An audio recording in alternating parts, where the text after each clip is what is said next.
Day 544 of the Ukrainian War Map, also known as the Russo-Ukrainian War. Juzzy here, and today is another update as I take a simplified and down-to-earth approach to some of the most important happenings on the ground in Ukraine. So starting off, we'll take a look at those Russian losses again, as currently Russia sits on more than 257,000 military personnel losses, which represents an additional 460 in the past 24 hours.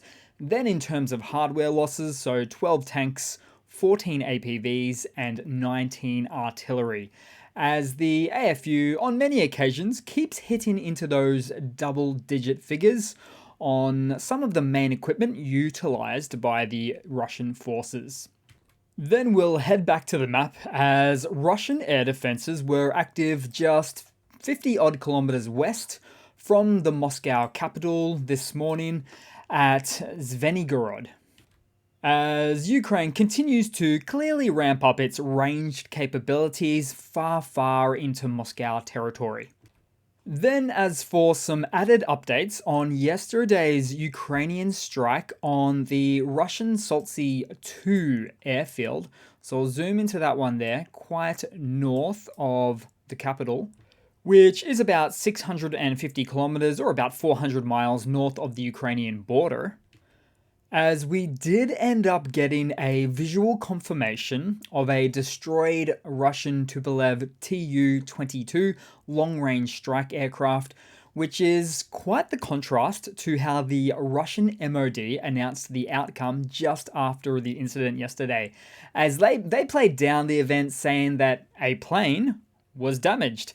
But in reality, the Russian Tu-22 aircraft that's used for air-to-surface missiles into Ukraine was destroyed, in what was just another classic example of the Russian MOD just spinning their own web of mistruths on that one.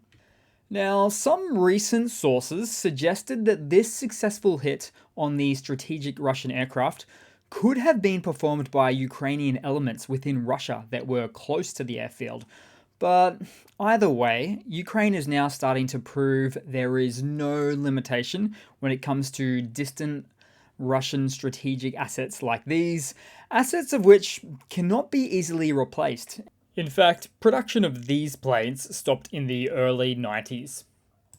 Then we'll head back to the Ukrainian map today, as civilians were injured as a result of Russian shelling near the center of Kupiansk in the past day, which really has no military or strategic benefit for Russia other than to make Ukrainians dislike Russia even more. Not to mention the wasteful use of Russia's artillery shells and the wearing out or degrading of the howitzer barrels needlessly for their artillery pieces, a true exercise in futility. Then just a bit further south of there, near Crimea, a Russian 2S4 Tulpan 240mm self-propelled mortar was destroyed by counter-battery fire of the Ukrainian 45th Artillery Brigade after being spotted by a drone in the Luhansk Oblast. Then moving down, as just south of Bakhmut, there was a crushing defeat of a Russian attack column that included Russian tanks and infantry fighting vehicles, which all disastrously ended up in smoke and flames after Ukrainian artillerists responded to their movements. And sometimes you need to objectively stand back and realize this happens quite a bit for the Russian forces, as they just rush in with 6 or 8 light or heavy armored vehicles, but typically more light than heavy, only to be destroyed and not learn the corresponding lessons of the failure. Then, only to try it all over again on so many other axes of attack unsuccessfully once again. Now, it is true that the Russian assault units like these do get some artillery and air support some of the time, but the outcome is always just about the same, as the units appear to lack sufficient preparation and intelligence gathering fundamentals, which would have told them that that attack should never have been attempted in the first place. But back to the objectivity of it all, the Russian military's overall structure is systematically flawed and corrupt on just about every level, which wouldn't actually be that big of a problem for them if this was, say, World War II, and if they still had ridiculously superior numbers in both manpower and hardware like they used to many decades ago. But this is no longer Soviet times, and this is not the Soviet military. Then we have to move right down on the map today as a Russian installed official in occupied Mariupol posted on his Telegram channel about Russia's Chechen Kadyrovites, the military arm of the Russian armed forces in Mariupol, attacking some Russian regular forces. Again.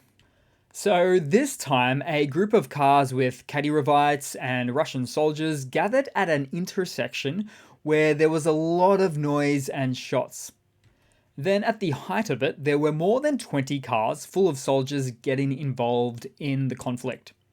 So then a special unit was then called in to contain the conflict, as you can see here, which reminds me of when the Wagner PMC was in town instead, also having multiple fights with the regular Russian army as well.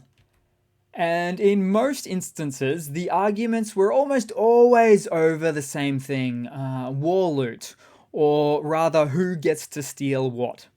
Which is actually not surprising, considering early last year, the Russian State Duma actually removed a law stating that their army personnel could not steal in Ukraine, which is a double negative. So, to put more simply, Russia effectively legalized Ukrainian property theft by the Russian army.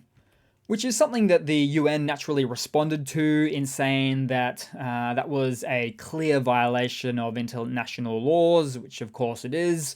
Not to mention the backfiring effect or component of all of this, as you're just turning your army into a bunch of fighting, childish, thieving savages. Then moving across to the main southern front today. So on the map, it does show some slight posted gains, liberation gains, for the Ukrainian forces at the Robotyne settlement. But even more than that, another Russian channel confirmed, saying, quote, "In Robotyne, the situation is terribly difficult." And so whenever we see this expressed sentiment by Russian Telegram channels, you know what usually comes next. Then we'll zoom out for just a moment as also Ukrainian exiled mayor of Melitopol, Ivan Fedorov, has advised that Russia has just now tightened control over the checkpoints around the city of Melitopol itself, which seems both paranoid and consistent with the troubles that Russia is experiencing on the frontline contact point above that I just mentioned.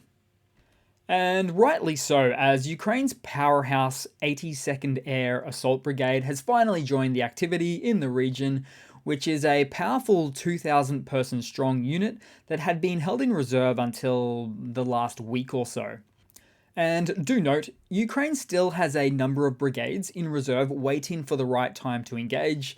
And I mention this because there's been some information spreading around saying that Ukraine is fully committing all of its reserve offensive brigades, which is just categorically false. It's just not how the Ukrainian army operates. In fact, the opposite situation is closer to reality, as the number of reserve brigades are actually increasing over time due to the constant influx of trained Ukrainian soldiers from the UK, Germany, France, Belgium, Poland, Canada, Italy, Spain, all of the Scandinavian countries. I mean, the list literally goes on, which inevitably creates this, or the conditions for surplus that then allows for additional deployments, which is basically what we've been seeing here. But of course, right next door in Kherson, the Russian army have been taking, or been forced to take quite the opposite approach to their army, as they've most recently, in the last couple of months, been forced to siphon off manpower from the region to support their defenses as much as they can on the adjacent Zaporizhia front. Then heading across to some of the news for today, and starting off as for a bit of an F-16 update. So, following President Zelensky's visit to the Netherlands and Denmark in the last day, both countries have respectively pledged 42 and 19 F-16 fighter jets to Ukraine, in what is some truly staggering numbers, especially given the relative size of these two smaller European nations. So originally, the F-16s, it was a big no-no to send to Ukraine internationally, from an international perspective. Then, sometime later, a fighter jet coalition of nations banded together. Then the training commenced. Then, most recently, the US approved operator nations of these jets to export them or give them the right to export to Ukraine. Now, as of today, we have 61 pledged by two nations alone, who are currently also training the Ukrainian pilots as well. And in terms of delivery timeframes, well, the Danish PM was advising that Ukraine is to receive its first batch of F-16s before New Year's.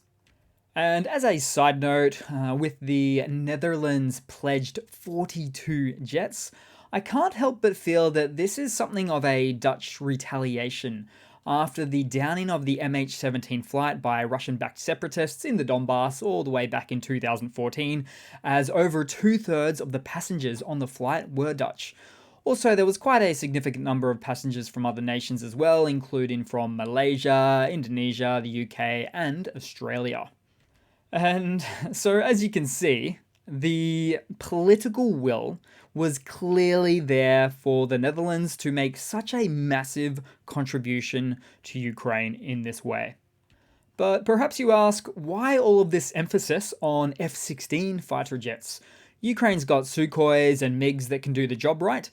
Well, Ukraine have some of those older Soviet platforms, yes, it's true, but in limited numbers, and sustainability is a real issue long-term for those older aircraft.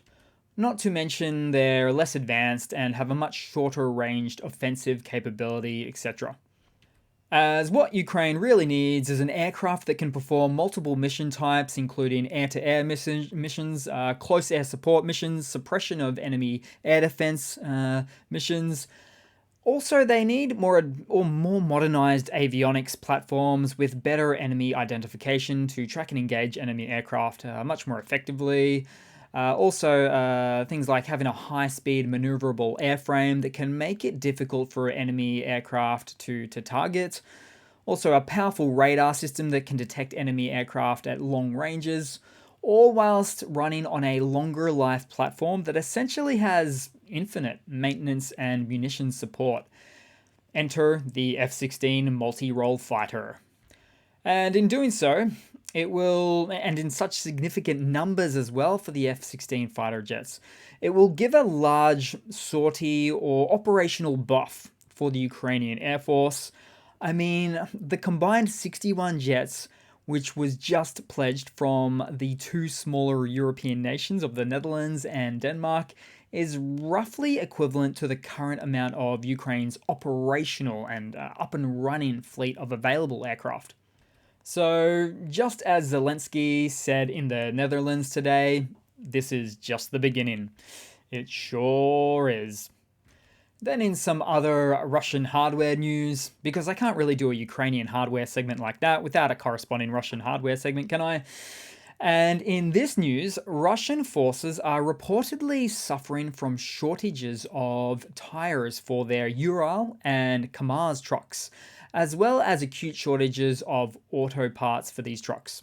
And this was all reported by the ISW, which is the Institute for the Study of War. Also, problems like these for Russia certainly become more pronounced as the wet and muddy season enters in the upcoming months. So previously, Russia was sourcing cheap and poor quality Chinese tires for their vehicles, obviously due to military contract corruption. And it really showed in the field, with a lot of Russian vehicles just getting stuck in the mud. So to contrastingly recap those last two bits of hardware news. So the Russian army is having problems sourcing even truck tires and truck mechanical parts, whereas Ukraine will be effectively upgrading their Air Force fleet. Wowzers. Then, in some other news from a Bloomberg report, Russian security hardliners are reportedly applying the pressure to oust the top dog Russian generals and yes men Shoigu and Gerasimov from the Russian army due to their incompetence. But the problem here is those two have actually kept their jobs for so long because they are incompetent and, above all, the most trusted to Putin. And for those of you who don't know who Shoigu and Gerasimov are, these are the very same two yes men that are in my 3-panel meme creations like these ones. They really are just the yes men, they're the subordinates, who are in all likelihood being micromanaged by Putin himself anyway. Then moving across to some funnies for today, I'll shell out an extra one, as the first one you might feel a bit ripped off about, as it's kind of a rehash of yesterday's funny, but with sprinkles. So, as for Russia's failed lunar probe mission that crashed on the moon a couple of days ago, well, I'm reminded of Putin and Russia's recent hyping up of the mission, where the space program's personnel's expression on their faces just said it all. Now, the project was likely rushed and underfunded, and likely rushed due to Russia's wanting to present an image of some sort of technologically superior nation.